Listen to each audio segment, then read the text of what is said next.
Lideranças do Partido Liberal trabalham com a possibilidade do ex-presidente Jair Bolsonaro ter a prisão decretada pelo ministro Alexandre de Moraes do Supremo Tribunal Federal na próxima terça-feira, dia 25. A ordem pode ocorrer a qualquer momento depois que o ministro, que é o relator da condenação, declarar o trânsito em julgado, que é a etapa que esgota todas as possibilidades da defesa recorrer da sentença de 27 anos e 3 meses de prisão. Essa é uma informação exclusiva apurada pela repórter de O Tempo em Brasília, Lara Alves. Segundo essa apuração da Lara, lideranças do partido estão confiantes e acreditam que a prisão do ex-presidente pode fortalecer o capital político de Bolsonaro e apostam até em uma possível votação da anistia na Câmara dos Deputados. A gente te convida, você que está aqui nos acompanhando, a acessar e entrar nessa matéria que está já no nosso portal tempo.com.br, mas a repórter Lara Alves está com a gente hoje e vai contar alguns desses bastidores dessa reportagem. Bom dia, Lara.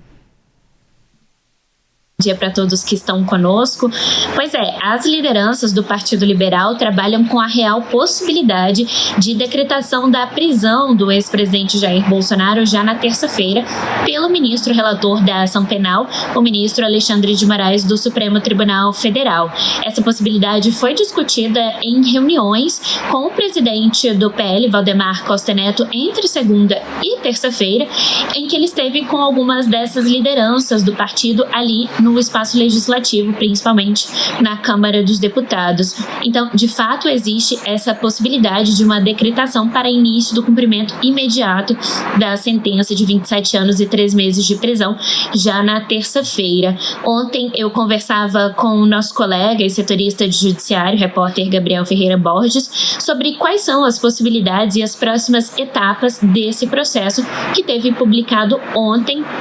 terça-feira, no Diário Eletrônico da Justiça, o acórdão, que é um resumo do processo, da sentença e dessa ação penal que decretou a condenação do ex-presidente Bolsonaro por golpe de Estado, uma condenação histórica para o Brasil, já que é a primeira vez que um ex-presidente é condenado por esse crime. Pois bem, Gabriel me explicou que, de fato, existem algumas etapas que ainda podem ser cumpridas, alguns recursos que a defesa do ex-presidente Jair Bolsonaro pode apresentar ao Supremo Tribunal Federal, mas existe um ponto bastante importante, que é uma avaliação de que o ministro Alexandre de Moraes já considera algumas movimentações da defesa do ex-presidente como uma ação protelatória, ou seja, medidas, instrumentos jurídicos de que eles dispõem para tentar atrasar ou adiar o início do cumprimento dessa sentença de 27 anos e 3 meses de prisão. Pois bem, a partir do momento que é publicado o acórdão, a defesa tem ali um prazo de 5 dias corridos, não são úteis, são 5 dias corridos, para a apresentação dos embargos de declaração. Encerrado esse prazo, o ministro já pode sim decretar o cumprimento imediato dessa pena, e o Partido Liberal trabalha justamente com esse prazo. Foi a informação que os caciques do PL tiveram e também coincide aí com essa tramitação jurídica, ou seja, 5 dias corridos, já caindo na terça-feira o momento em que o ministro pode decretar a prisão do ex-presidente. Logo depois que eu tive essa informação de fontes que estiveram ali diretamente ligadas à chefia do PL entre segunda e terça-feira, eu conversei com algumas lideranças do partido na Câmara dos Deputados. Vale um parênteses aqui de que a Câmara dos Deputados está bastante esvaziada nesta semana, porque o presidente Hugo Mota autorizou na semana passada a votação pelo Infoleg, ou seja, os parlamentares podem votar pelo aplicativo à distância, não precisam estar aqui em Brasília. Hugo Mota justificou a ocorrência da COP para poder decretar essa votação pelo Infoleg, mas existe sim ali uma manobra para facilitar a aprovação do PL antifacção que ocorreu ontem à noite, terça-feira. Pois bem, então fui atrás de algumas lideranças. De fato, esse núcleo duro do PL estava sim aqui em Brasília, e eu conversei com alguns desses personagens, algumas dessas figuras que são tão importantes ali para a articulação política do partido de Bolsonaro no Congresso Nacional. E o que eles me disseram é que sim, existe essa informação de que uma eventual prisão do ex-presidente Bolsonaro pode ocorrer já na terça-feira, mas mais do que isso, eles fizeram uma análise política do que pode acontecer depois depois da prisão de Bolsonaro. E aí a gente tem dois cenários que são complementares. O primeiro deles é que existe uma avaliação direta de que a prisão de Bolsonaro fortalece o capital político dele próprio. Ou seja, esse capital que estava ali um pouco em baixa nos últimos meses, principalmente com o surgimento e as especulações em torno de figuras que podem herdar esse espólio de Bolsonaro, como por exemplo Tarcísio de Freitas, Ratinho Júnior, também ali disputado por Romeu Zema e Ronaldo Caiado, mas existe uma avaliação de que a prisão do Bolsonaro retoma para ele também esse protagonismo como o líder da direita nessa narrativa que a oposição gosta bastante de reforçar, de que ele é um líder da direita injustiçado e perseguido pelo Supremo Tribunal Federal. Então eu ouvi expressões como Bolsonaro é vítima de uma corte de perseguição, Bolsonaro é vítima de um jogo de cartas marcadas e até de um carrasco, foi o que um deputado usou, o termo que um deputado usou para se referir ao ministro Alexandre de Moraes. Então eles avaliam que de fato essa prisão pode fortalecer a imagem do ex-presidente Jair Bolsonaro. Além dessa avaliação política, existe também uma consequência que pode ser quase que imediata ali na Câmara dos Deputados, que se refere justamente à questão do PL da anistia, aquele projeto de lei que pode anistiar os réus e os condenados pelos crimes cometidos no 8 de janeiro e pelos crimes correlatos, que são aqueles crimes que o Supremo Tribunal Federal entende que estão ligados ao 8 de janeiro, como por exemplo, tentativa de golpe de Estado e de abolição violenta do Estado Democrático de Direito,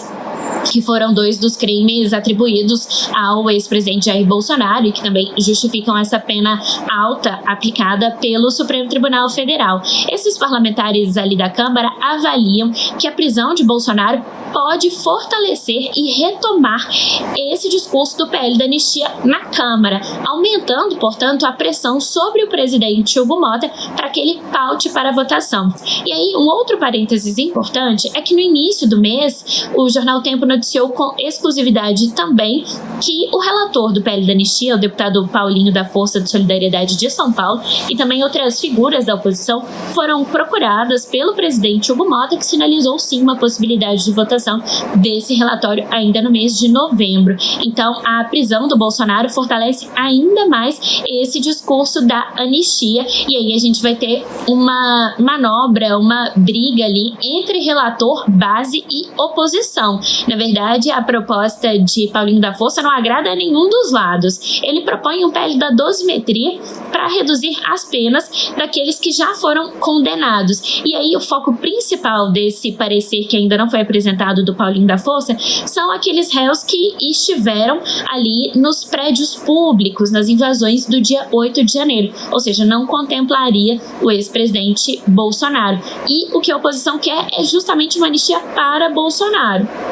também para esses réus do 8 de janeiro, mas principalmente para Bolsonaro e para aqueles aliados mais próximos que foram também condenados no núcleo crucial. Por exemplo, o deputado delegado Alexandre Ramagem, que era diretor da ABIN durante o governo Bolsonaro. Já a base não quer anistia para ninguém, nem para os réus que invadiram os prédios do 8 de janeiro, nem redução de penas, nada disso. Então, o Paulinho da Força tem um desafio muito grande pela frente e a oposição já disse que vai tentar manobrar ali a apresentação de um recurso e a aprovação durante a discussão no plenário para tentar reverter esse texto e garantir uma anistia que seja ampla, geral e restrita, como defendem esses parlamentares. Então, a situação de momento que a gente tem hoje é essa, o PL de fato trabalhando com essa possibilidade de prisão do ex-presidente Bolsonaro já na terça-feira e, para além disso, já as movimentações ali no tabuleiro político da Câmara dos Deputados para descobrir ou tentar entender em como essa prisão de Bolsonaro implica diretamente no funcionamento do Legislativo e como isso pode dar força para a votação do PL da anistia na Câmara. Muito completa essa apuração da repórter Lara Alves. Larissa, o relógio está andando e agora está chegando a reta final desse processo. Tem pouco a se fazer se a gente for parar para pensar do ponto de vista da defesa, porque os argumentos usados até aqui já foram analisados e julgados no julgamento e até mesmo nas preliminares antes. Via essa altura do campeonato, com os mesmos argumentos, o Supremo até pode chegar a entender que esses recursos como uma medida retardatária do julgamento. As condições de saúde do ex-presidente presidente Bolsonaro são conhecidas. Pode até parecer razoável num primeiro momento supor que esse processo termine em uma prisão domiciliar ou até mesmo em uma unidade militar, mas o mundo político está também fazendo um cálculo do que pode acarretar essa prisão, como bem disse a Lara, né? Quem pode ser o substituto de Bolsonaro nas eleições do ano que vem. Larissa, como que você vê o clima em Brasília dessa reta final do julgamento do Bolsonaro? E ontem até a gente comentou, o Levi trouxe essa informação que a Lara também trouxe, desse assunto do PL da anistia ou da dosimetria. Isso, a gente até achava que isso já havia sido superado, mas as articulações mostraram que não, é o contrário. Qual que é de fato a chance desse assunto agora prosperar no Congresso?